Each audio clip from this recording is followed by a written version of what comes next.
وہ کیا گھر ہے جو مٹ جائے، وہ کیا زندگی ہے جو موت کا شکار ہو جائے، وہ کیا جوانی ہے جو بڑھاپے کا شکار۔ السلام علیکم ورحمۃ اللہ وبرکاتہ۔ کچھ وقت پہلے امریکہ وغیرہ کے اندر جو ہے اس طریقے سے گوروں نے کالوں پر اٹیک کیا اور ان کو کافی پریشان کیا، یہاں تک کہ بیچارے کو جو ہے موت کے گھاٹ اتار دیا۔ اس کی بہن پھر اس کی وائف بھی، کافی لوگ پھر پریشان، کیونکہ دیکھو پیارو، ایک بندہ ہوتا ہے اگر وہ چلا جاتا ہے نا تو بہت زیادہ اثر پڑتا ہے اور اس کی فیملی بہت زیادہ پریشانی میں آ جاتی ہے۔ ہم اس کا تصور نہیں کر سکتے، اس کے بارے میں سوچ نہیں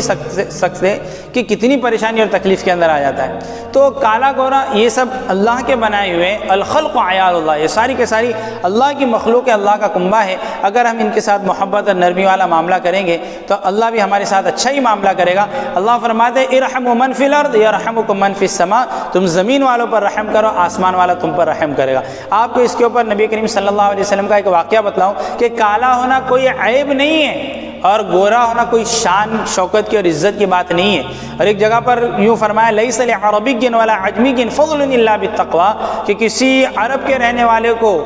عرب کے علاوہ پر رہنے والے پر کوئی فضیلت نہیں، اور یہاں کے رہنے والوں کا عرب کے اوپر کوئی فضیلت نہیں ہے، اور کسی کالے کو گورے پر، گورے کو کالے پر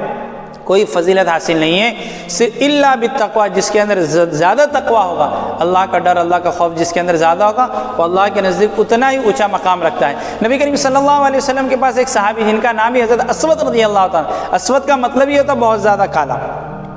وہ نبی کے پاس اور کہنے لگے اللہ کے نبی صلی اللہ علیہ وسلم، میرا کالا پن کیا مجھے جنت کے اندر داخل کرنے سے روک سکتا ہے؟ تو نبی کریم صلی اللہ علیہ وسلم نے فرمایا اگر تم اللہ اس کے رسول کے اوپر ایمان رکھتے ہو تو کوئی چیز، تمہارا کالا پن بھی تمہیں جنت میں داخل ہونے سے نہیں روک سکتا۔ تو انہوں نے کلمہ پڑھ کر اپنے ایمان کا اظہار کیا، اشہد ان لا الہ الا اللہ واشہد ان محمدا عبدہ ورسولہ۔ تو اللہ کے نبی صلی اللہ علیہ وسلم نے فرمایا کہ تمہارا کالا پن تمہیں جنت میں جانے سے نہیں روک سکتا، تم ضرور جنت میں جاؤ گے۔ تو صحابی نے فرمایا اللہ کے نبی صلی اللہ علیہ وسلم، میں نکاح کا پیغام بھیجتا ہوں لڑکیوں کی طرف، ان کے ماں باپ انکار کر دیتے ہیں، لڑکیاں بھی انکار کر دیتی ہیں۔ تو اللہ کے نبی صلی اللہ علیہ وسلم نے فرمایا فلاں صحابی کے پاس جاؤ، ان کی خوبصورت اور سمجھدار بچی ہے، اور ان سے یوں کہنا، ان کے والد سے یوں کہنا کہ نبی کریم صلی اللہ علیہ وسلم نے تمہارا نکاح ان کے ساتھ کرا دیا ہے۔ وہ وہاں پر پہنچے تو ان کے والد نے جب انہیں دیکھا اور انہوں نے ساری کہانی سنائی، سارا قصہ سنا، ان کے والد محترم نے انکار کر دیا۔ بیٹی اوپر سے سن رہی تھی، بیٹی نے کہا جسے اللہ اس کے رسول پسند کرتے ہیں میں بھی اسے پسند کرتی ہوں، اور سنو وَمَن يَعْصِ اللَّهَ وَرَسُولَهُ فَقَدْ ضَلَّ ضَلَالًا مُبِينًا، اور جو اللہ اس کے رسول کے فرمان کا، ان کی بات کا انکار کر دے تو سن لیجئے وہ کھلی گمراہی کے اندر اور خطرناک گمراہی کے اندر جا پڑا ہے۔ تو میں تو انہیں پسند کرتی ہوں۔ بہرحال یہ نکاح کا سامان لینے کے لیے گئے، وہاں سے اعلان ہوا کہ کون اللہ کی راہ میں اپنی جان کو قربان کرے گا۔ بجائے نکاح کا سامان لینے کے انہوں نے جنگ کے ہتھیار لے لیے اور اللہ کی راہ کے اندر قربان ہو گئے، شہید ہو گئے۔ اللہ کے نبی صلی اللہ علیہ وسلم کو جب خبر پہنچی تو اللہ کے نبی صلی اللہ علیہ وسلم ان کے قریب آئے اور ان کو اپنی گود کے اندر بٹھایا اور کہا کہ اس لڑکی کے والد کو بلاؤ جن کے یہاں پر ہم نے نکاح کا پیغام بھجوایا تھا۔ وہ جب آئے تو ان کو سامنے کھڑا کیا اور کہا کہ دیکھو یہ اسود ہے جو کالے ہیں، میں نے تمہارے یہاں نکاح کا پیغام بھیجا تھا، بچی کے لیے تم نے انکار کر دیا۔ اب سنو، اس اسود کا اللہ رب العالمین نے، اس اسود کا اللہ رب العالمین نے جنت کے اندر تم سے زیادہ حسین، تم سے زیادہ خوبصورت، تم سے زیادہ سمجھدار، تمہاری بیٹی سے زیادہ سمجھدار اور خوبصورت لڑکی سے اللہ رب العالمین نے اسود کا نکاح جنت کی حور سے کرا دیا ہے۔ اتنا اونچا مقام۔ تو میرے پیارو، یہاں پر تو ہم دیکھتے ہیں کالے گورے کے اندر فرق کرتے ہیں اور یہ اونچ نیچ ہم رکھتے ہیں، لیکن اللہ کے نزدیک سب سے اونچے مرتبے والا اور سب سے عزت والا جو ہے، جس کے دل کے اندر اللہ کا ڈر ہے، اللہ کا خوف ہے، تو ہمارے اندر ہمیں تقوی پیدا کرنے کی ضرورت ہے۔ کالے گورے سے کوئی فرق نہیں پڑتا۔ تو جس طریقے سے امریکہ کے اندر کالے گورے کا معاملہ ہے، اسی طریقے سے ہمارے انڈیا کے اندر ہندو مسلم کا معاملہ ہے۔ بہت سارے وہ لوگ ہیں جو بھڑکانے کی کوشش کرتے ہیں،